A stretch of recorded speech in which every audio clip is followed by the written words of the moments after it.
A to the K. To the K. To the K. Hello one and all, welcome to the A2theK Wrestling Show, and welcome to Elimination Chamber reactions and review. Yeah, that's It was right, alright.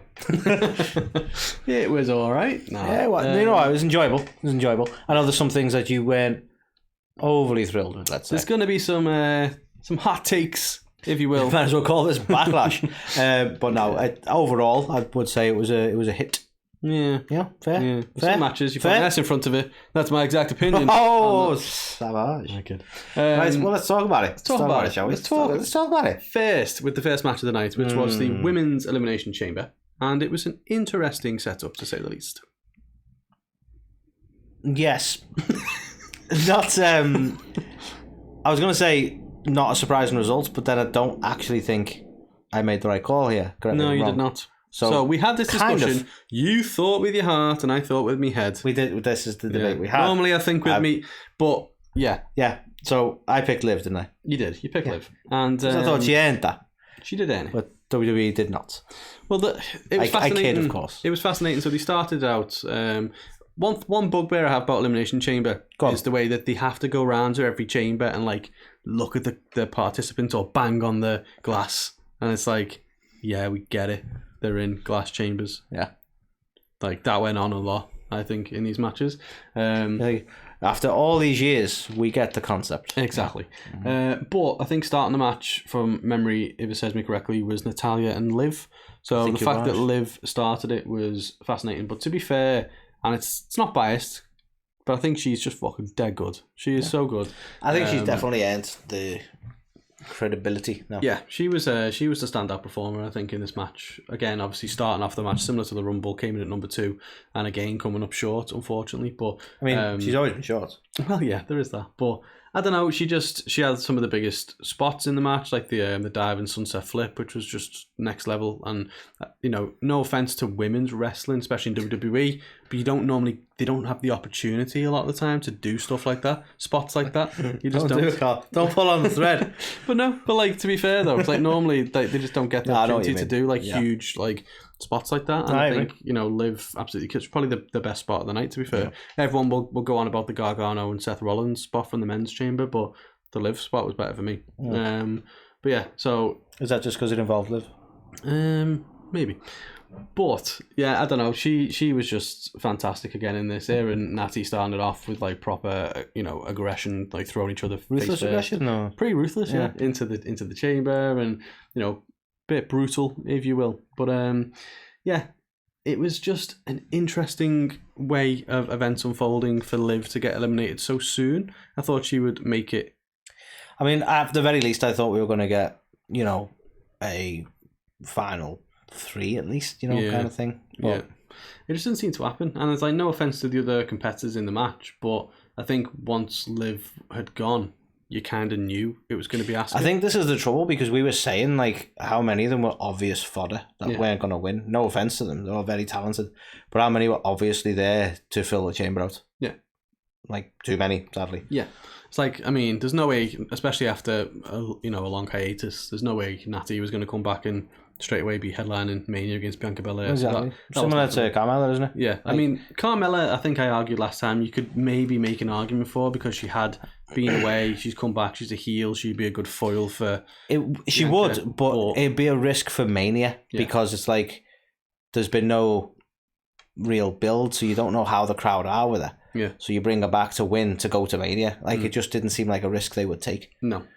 I think what was fascinating about Liv's elimination as well is they kind of leaned back into that thing they tried a while ago with her, where basically it took 2 people to get her eliminated, both applying a submission, and she was kind of smiling as she faded. She didn't tap out. And obviously they tried that, didn't they, previously, where then she was starting to go a little bit crazy and all that. So yeah, they just can't make their minds up with the crazy gimmick. It's like, so Nikki Cross, Liv, Alexa Bliss, all have some sort of crazy quality. But let's not go, but like, fully in with it. I worry now where Liv ends up on the Mania card, if at all. I know, and she deserves a spot on the card. She really does. Yeah. So obviously that side of things, not the best, but obviously we do end up with it comes down to Carmella and Asuka at the end, and Asuka gets the win. Yeah. So I mean, the correct choice, really, as far as, you know, as much as I would like it to have been Liv, if it's not Liv, correct choice, Asuka. I'm still not sure how I feel about this new gimmick, but at the same time, she's legit. Like, she's legitimately talented, and I think it should be an interesting match. It doesn't feel different enough for me. You know what I mean? Sadly, because they kind of, if it had gone from the Asuka we had to this, then it'd feel like a world of difference. But they kind of did this middle ground where she had the sort of the green face paint and was doing the mist anyway. Yeah, then like they ended it for like 2 weeks to be like, oh no, she doesn't wear face paint. Then to bring in the face paint, you know what I mean? It was a bit, I don't know. Yeah, I think that middle ground kind of ruined the shock or of it, you know. But it is what it is. Essentially, we're now getting Bianca Belair versus Asuka. So I think we're going to go down. I don't know how you feel about it, but we're going to go down this "is she ready for Asuka" thing again, which obviously we had in the past. Who was it? Charlotte. She was ready for. So she was ready for Asuka. I guess, I don't know. It makes me think Bianca's not going to be losing the belt now at Mania. So she's the readiest. The readiest, yes. So yeah, that was the women's one. Kicked it off, and it was a fantastic, enjoyable match, to be fair. So you know, praise to all of them who took part. Praise be to all. Can't say as much for the next one. Oh, I'm gonna rant. I'm gonna have some rants. I'm gonna let you have the floor. I was never gonna be a fan of this anyway. I kind of was done. The thing is, we didn't need this match. I was expecting to be more of a fan of it than you, because you definitely weren't a fan of it, right? I didn't mind having the kind of the third match, the rubber match. Who's going to be the one who walks out the victor? I assumed it was going to be Bobby. He's going to get a clean win over Brock. It put Bobby over, and it all makes sense, right? I know Brock doesn't get paid by the hour. I was not expecting, after all this build-up, for it to be a 5-minute match, if that, and end via a disqualification where he kicks Bobby in the balls because he can't break out of the fucking hurtlock. Really? That's the approach that they went down? Like, what did that do for either of them? It didn't do anything, because it proved that Brock couldn't, you know, break the hurtlock. So, well, he would have lost then, wouldn't he? And Bobby basically just got kicked in the nuts, and he didn't really win, didn't really beat Brock decisively. Yeah. So we clearly established that Bobby Lashley's got balls. And Brock obviously is not that good with submissions. No. Which we clearly know from UFC. Damn. I don't even know. I didn't even watch his UFC career. That's right, to be fair. Out there. He lost his first match, didn't he, by submission? There you go. It's just a callback to that. So. It's not a bad booking. It's referential. Yeah.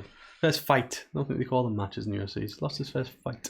Yes. But what's even more weird and wacky now is it seems like this is now the end of their story. So it's over. It's ended on a wild. Once you get kicked in the balls, that's the end of it. That's a motto for all things in life, really. I think so. But it now seems that Brock is going to go on to face Omos. Is the direction they seem to be going, which has kind of come out of nowhere. Taller. Yeah, right. And do you know what's even weirder than that matchup? We're now seemingly going to get Bray versus Bobby. Yeah, that is some really poor booking. Where's that come from? Well, Bray literally is like, apparently he's done with LA Knight. All that weeks of fucking nonsense from LA Knight, that it was just, well, we're going to have this weird glittery match, and then and that's that, right? That needs to be the next one. And then, so we had the, you know, Illuminous match. The next one needs to be glitter. I feel like Fandango needs to be involved in that. I'd love that, to be fair. But yeah, and then it's just like, well, let's not even make a reason. Let's just have them come out and go, whoever wins, I'm coming after you. It's like, okay, yeah, sure. Why exactly? I don't, you know, like, why are you going for the guys who are just fighting because they like? What is the feud really between Brock and Bobby? It became like a bit of a blood feud in some senses, didn't it? Yeah. Going, well, you beat me, I beat you. We need to settle this. Why is Bray involved? Yeah. No, why aren't you going for the title? Numbnuts. That's what I mean. You know, something's wrong when, you know, Bray versus Bobby is much weirder than Brock versus Omos, because, you know, you can at least try and get some kind of clarity for that one. This one is just out of nowhere. I don't even think they've fully thought through this whole thing, because now we're going to have Bray cutting promos and trying to freak Bobby out, and Bobby has to try and act, which is not something we're used to, and is going to be fucking awful. That's what I mean. Like, what can he do now other than do the same stuff he did with LA Knight, where he just tries to do stuff to scare him? But that's the thing. But Bobby is going to go one or two directions. He's going to be scared, and then we're going to laugh at how awful his acting is at being scared. Or he's going to just sort of mug for the camera because he's not scared of anything. Yeah. and then Neither way, it'll be balls. fucking annoying. Yeah. So I don't know, man. You know, and I'm not blaming Triple H for this either, right? Because this wouldn't be a Vince booking. Well, I kid. the Omos and Brock one might be. But this one feels completely out of nowhere. And it seemed like they did, supposedly hire somebody to look after long-term creative, specifically for Bray. And it's like, how long-term is this? How many weird little fucking detours are we going to take before he does something of any, any note? This is the trouble. Like, he has no direction at all. You watch Rick and Morty? I did do. He makes a little robot with passes and butter. No. I remember that bit. I'll find the clip here. But it just reminded me of that. There's a little robot's like, what is my purpose? Like, that's Bray right now. He doesn't know what he's here for. That's what I mean. Like, the LA Knight thing did nothing for him. He's come back, he's done that. That was based on nothing as well, wasn't it? Just an altercation in the backstage somewhere. Well, no, because, LA Knight was a dick. And Bray's like, don't be a dick. And he's like, I'll be a dick if I want to be a dick. That was the feud, I think. Okay. As I recall. So we'll get something similar with Bobby then. Like, yeah, don't be a dick. Don't be a dick. Okay. So yeah, very, very, very, very disappointed with this match. So yeah, massive shame all around. I think maybe they've thought he's a perfect rival for Bobby, because how do you hairlock somebody who's upside down and backwards? Somebody in creative's just got that vision in the head, and that's the whole match. Like, doesn't matter how Bobby gets confused and just grabs his legs. Yeah. That's a Boston Crab, Bobby. That's the same thing. So yeah, who knows? What were your thoughts on this one? I really just nothing this. Am I a bad person? I know we all meant to love Edge. Well, for starters, but like, I'm kind of disappointed with the finish. I feel like the whole point of this was like to bookend his feud with the Judgment Day. Yeah. But has it? Well, no. You don't have to watch Raw. Well, I haven't yet. Yeah. But even the result of this match makes you go, well, clearly not then. Yeah. I was kind of annoyed with that. I'm like, just give the fuckers the win. Jesus Christ. Like, don't get me wrong. Obviously, it's how cool is it, and how cool must it be for Edge and Beth, husband and wife, teaming up. Love the Bull Nakano tribute from I thought you were going to mention it. I was going to mention it, and I was like, I'll leave it to Carl. Because I knew you'd be all over that. Well, but it was a nice tribute. And I liked, obviously, that despite Rhea going on to WrestleMania against Charlotte and all that, she still didn't look... Like, Beth didn't look out of place as such.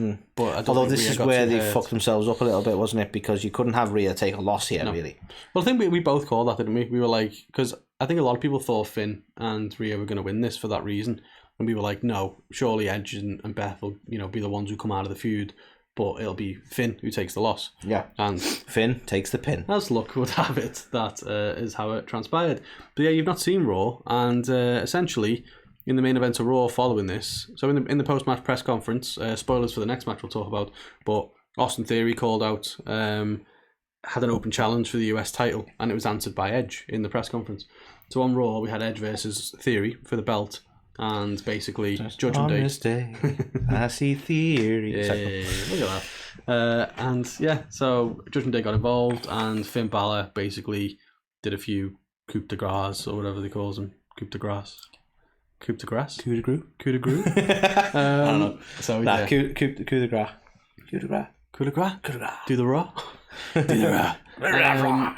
So, yeah, and basically left Edge. See, and here we are again. This should have been the end of it. This should be where we end. So we're going... This should, like, I'm kind of fucking sick of it now. Yeah. Edge has returned 7 times and he's only ever fought the Judgment Day. Yeah, we're going to Mania, basically, with Edge and Balor. Probably in like so Hell in a Cell or something, some kind of way to finally end the demon versus the vampire. And based on the news stories from a while ago, they're planning to push Finn pretty hard, aren't they? So I'd imagine that Finn gets the win.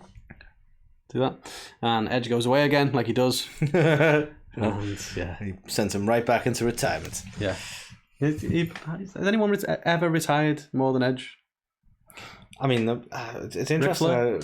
Rick probably is up there. So yeah, I feel bad anyway because I'd kind of nothing this match, and it's a shame considering the people who are in it. But there are plenty of other things we could do with Edge, and we're not. No, so he seems like he's trapped in. Like, how long we're going back a while now with this when they first turned on him, aren't we? He's been away about 3 or 4 times since then, and he's still going on. So far. Well, I think they concertoed him. They concertoed his wife. Yeah. They concertoed his dog. That last one was not true. It went on for a little bit, and then we kind of just had a break, and now we're back to it. It's like, fuck's sake, just end it. So I think Mania is going to be where it ends, but yeah, seemed like a bit of a pointless match on the road to WrestleMania. Sadly, but always good to see them. So even as a pointless match, still decent, still fun. It was still a match. It still happened. So the next one then, keen to get your thoughts on this, is the men's chamber for the United States Championship. And I've got a few things I want to talk about. So you talk about fodder when you're on about the women's, right? Johnny Gargano, fodder. Oh, definitely fodder. Bronson Reed, fodder. Oh, definitely fodder. Anyone else thinking fodder sounds really weird now? I can't even think who else was fodder in the match. Obviously, we had Montez, we had Austin Theory, we had Seth Rollins. Who was the other guy? Logan? No, Damian Priest. So Damian Priest, maybe not so much fodder, but still, let's expect him to win. We'll say fodder in the sense of, he was never going to fucking win this. Yeah. He was a legit contender, and you go, hey, you never know, they could surprise us. But let's be honest, none of us expected Damian to win, so he's fodder. Yeah. Now, this is where I'm going to get a lot of heat, right? Maybe it's a hot take. Maybe people just like, we just don't like the guy, which isn't true, right? Montez Ford, Anthony. Old Montez, right? Did he have a good showing? Yeah, I think so. Was it as incredible as everyone seems to be making it out to be? Certainly not, right? And I don't understand. The thing that pissed me off so much about it, he spent more time taunting than he did actually doing anything in the fucking match. He must have done about 20 crotch chops. He was imitating The Rock. He went for a people's elbow at one point. He was doing rock bottoms. And this is the problem. Because people seem to love references. Like, look at what they're doing. We love LA Knight. Why? Because he reminds us of Austin. It's like, calm down. Right? Is he actually any good? That's the hottest take of all, by the way. What? How can anyone think LA Knight is similar to Stone Cold Steve Austin? He wears a vest. That's pretty much it. But people seem to love that referential element to it, and I think they're just getting hyped on it. Like, oh, look, he obviously loved wrestling too because he's referencing these people. It's like, yeah, but in the grand scheme, no. Yeah. It's one. Don't get me wrong. He's a tremendously gifted athlete. He had a fantastic spot in this match as well, where he hung upside down, like spun round and dropped. That was awesome, right? Don't get me wrong. I'm not coming at the guy because I like this guy, right? I think we can both agree right now. He is a future world champion. Yeah, right. Whether we like it or not. I think this is a clear sign, and this is what worries me, right? That they're going to push him too soon. Yeah, because right now, what are you going to do with him other than have him get pushed to the moon and fizzle out fucking quick because you had no direction for him at all? Yeah. Rather than letting it build naturally, rather than letting him stay in the tag division and maybe actually win the fucking titles, you got to push it to this. Yeah. And try and push him as a single star now when there's not really a lot going on. The biggest standout for me in this whole thing is that he doesn't have a character or a gimmick. Other than he brings a swag like nobody holding a red cup and saying we want the smoke. He's got nothing. And that's why he had to resort to stealing things that other people did. Do you know what I mean? Like, he must have done, and it was ridiculous, he must have done about 50 fucking DX suck it crotch chops after everything. It was annoying. Well, he's trying to win Vince over... Not Vince, he's trying to win Triple H over... It was just so annoying. Do you know what I mean? It was just like... He didn't need to do any of that, and it was these little nuances that he was doing. It sounds stupid. I don't know. It's a Rock thing, right? But it's still like one of the biggest bugbears with me is the fact that when he's got his little circular sunglasses on, that like Matrix style things, and he just won't look at the camera. And it's like, we're over here. Yeah. I don't know why it bugs me. I don't know The Rock used to do it, but just fucking look at the camera. Yeah. I know. Anyway. It's strange because I honestly wish him well. And I think, as you say, whether we want him to or not, you know, he is probably going to be a future world champion. But you know what? I want him to. Just, I feel like what people are forgetting with the way you build stars is you build them. You don't just go, this person, this is exactly what they did with Roman. You go, this one's going to be the star, and we just have to accept it. It's like, where's the build? Yeah.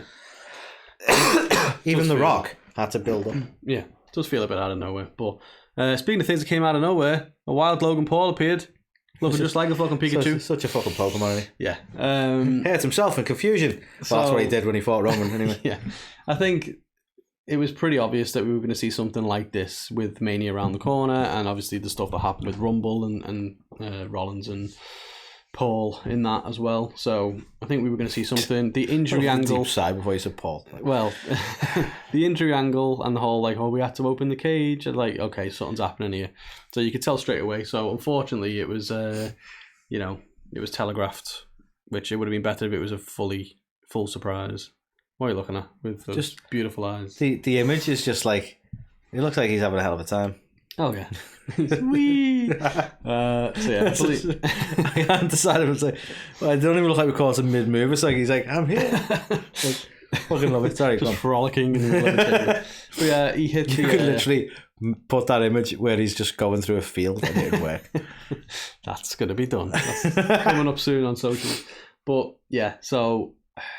He obviously did the buckshot and then he hit him with the curb stomp and Theory got the win. So I like the fact that Theory couldn't do it on his own. I like the fact that it adds more fire to the whole Seth thing. Curb stomp nod, yeah. That's a good one, to be fair. I don't know. I enjoyed it. I probably think the women's match was better. Everyone seemed to love the men's one, but other than a couple of spots, nah. I think Liv's spot stalled the show anyway, so I'm going with the women's one being better than this. But right result, I think. Theory's kept it, and hopefully, he should have retained John Cena. Well, we won't see John Cena, but he'll be there. You can't see him. Can't see that guy. So yeah, hopefully, that's the way all this goes. And on to the main event. And my goodness gracious, if WWE don't make you feel something. I mean, part of me really wanted him to win. Yeah. In hindsight, it was obvious he wasn't going to. I know. They suck you in, don't they? I think... that's been the best part of this. The storytelling's so good that, I think people would have been happy if he'd have won. Yeah. I don't know. It was told so well that, it could have gone... I don't think people are upset that it makes sense Roman won. But, you were so invested in the story that, it would have just been... Yeah. Would have been a nice... really. Another hot take on this as well. Do you not think this had similarities to Clash? Where there was a hometown hero, not that Drew was from Wales, but still, you get the close enough. That's what we have to do in this country. Close enough. Well, Triple H doesn't think there's castles anywhere, other than there. So yeah, I'm not sure how many castles. Couldn't have possibly done a Scottish castle. Literally hundreds. Sorry, go on. Yeah, but it felt like we were duped then, weren't we? It was he's coming over here, and Drew's he's getting his old music back. Oh, it's definitely, look at the reactions. They need to call it on the fly and all this kind of stuff, and it never happened. Nope. And here we are, Montreal hometown hero Sami, who probably has had the best storyline in WWE in years. One slight hot take though. Go on. People were made up to hear his theme music again. I'm not a massive fan.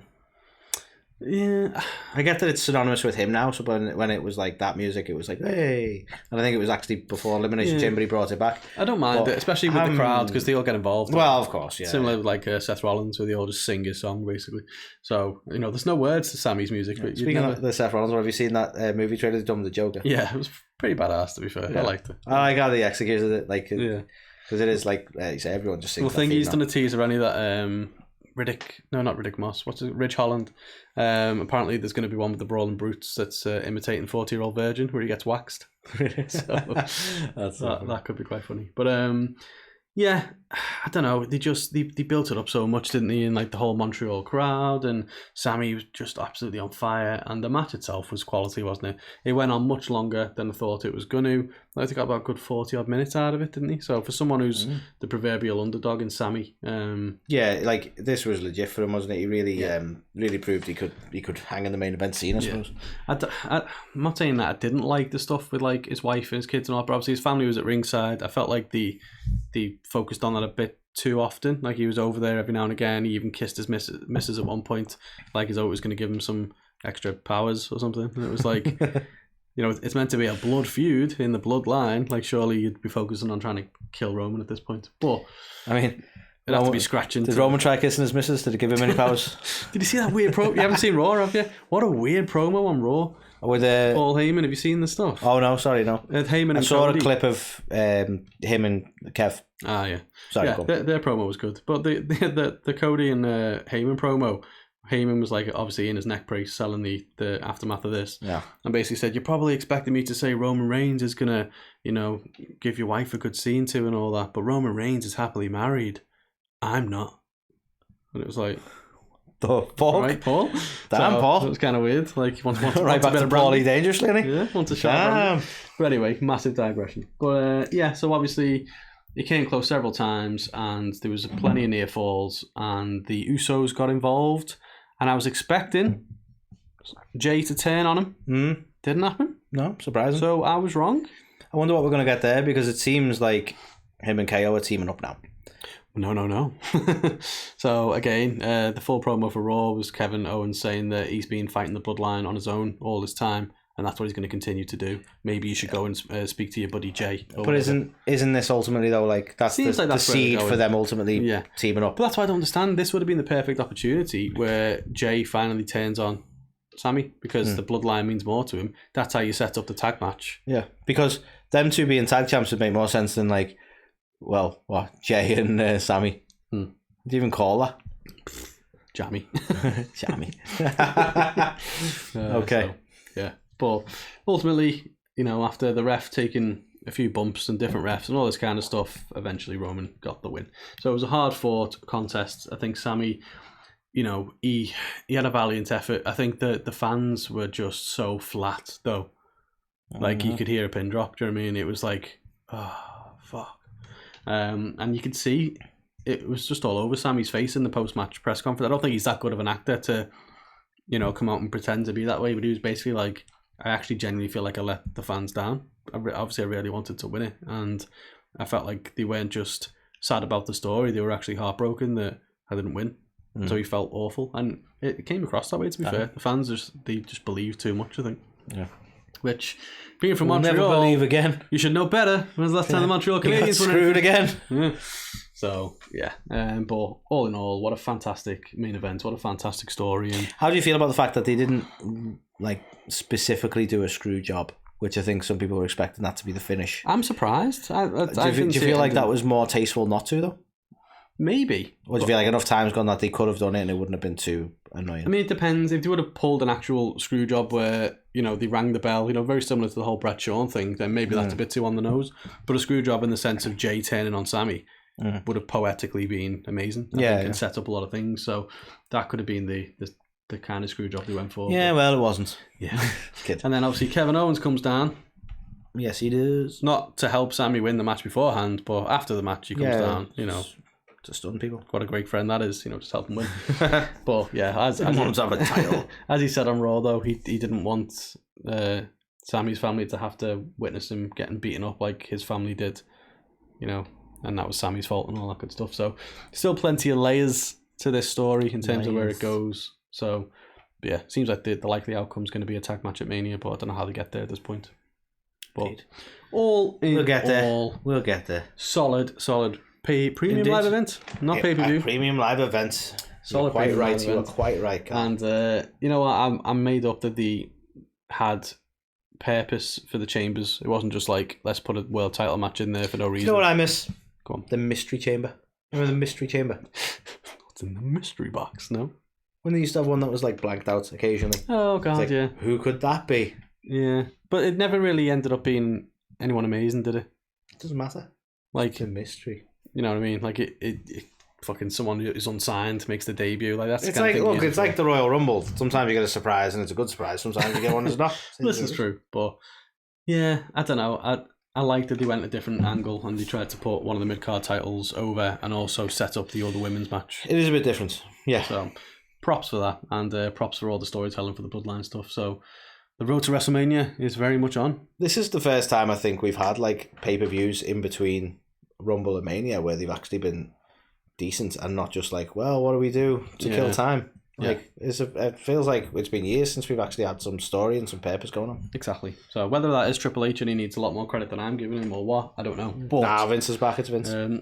Either way, I think it's been well executed. So yes, you may have noticed us drinking throughout this. Lovely. Well, a lager. Well, not just any kind of lager. Lager beer. It's lager than life. Lager than life. From our friends at Top Rope. Look at that green screen causing we were just saying, like, obviously, yeah. if you've tasted any of the other top rope flavors, you know that they are kind of more of an artisanal beer. Yeah, you know, you get like different flavors infused typically. So like with the ice cream pale ale, we had like mango flavored. So they've all had like a sort of flavor note running through them. Whereas this is very much a lager. So if you're not into lager, if you're into just like a traditional straightforward lager, this is still a very, very delicious lager. But it's like simple in a great way. You know. Yes. Look at that. You should work in marketing. Probably not.